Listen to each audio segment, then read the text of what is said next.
السلام عليكم خوتي، مرحبا بكم. عندنا هاد الدار في بير رامي جنان 4 مدينة القنيطرة، 75 متر، فيها لاكاب والسفلي والبروميان، وفيها المكانة ديال الماء والضوء، وبالمرطوب يعني كحلة كيف ما كنقولوا فيني. كيبقى القبص والجليج، الواجهة اللي هي قبلها مشمشة النهار كامل وواجهة رباطية. جنان 4 عندنا التكوين المهني كتهبط عليه على اليمين، يعني على اليسار ديالنا قبل الدوفل فوا كنلقاو هاد الدار هادي، زنقه ديال 10 وشارع ديال 12. الواجهه اللي فيها الكراج فيها 10 متر ونص، زائد هاد الواجهه اللي كيف ما كتشوفوا كلشي راه واضح في الفيديو. دائما كنقول لكم مولاها الاصلي التيتر باقي ما كاينش في جنان 3 وفي جنان 4، ولكن السلالي هو مول هاد الدار هادي، عمرها ما تباعت.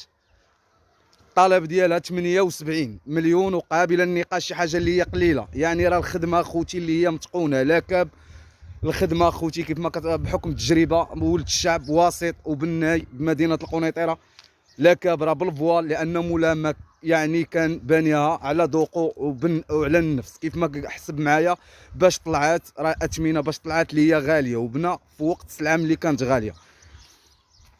والدار راه هي قدامكم، واللي بغى يشوف مرحبا به يجي الموقع عند مصطفى ولد الشعب، حدا التكوين حدا ليستيا، يعني التكوين ديال لا ميكانيك السيارات راه بالجانب ديالو، يعني قريبه ليه. كيف ما قلت لكم الثمن راه 78 وقابله النقاش، شي حاجه اللي هي قليله، راه لاكاب والسفلي والبروميان. الواجهه كيف ما قلت لكم رباطيه وواجهه قبله، يعني مشمشه 100%.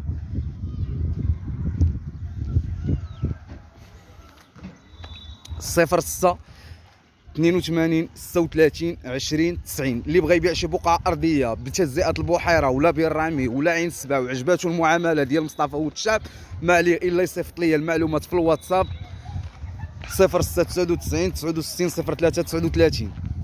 حنا راه الاشاره ديالكم، مرحبا بكم.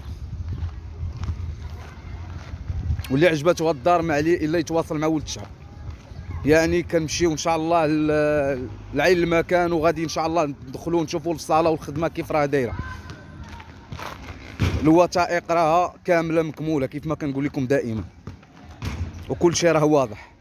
راه الفيديو اللي ضربت عليه تماره ومشيت انا ومول الدار يعني وصورته، وهذا ملي جيت نقلب على الفيديو لقيته مشى ليا، بقاو عندي غير الصور. المهم الامور راه واضحه، اللي بغى يجي يشوفها مرحبا به.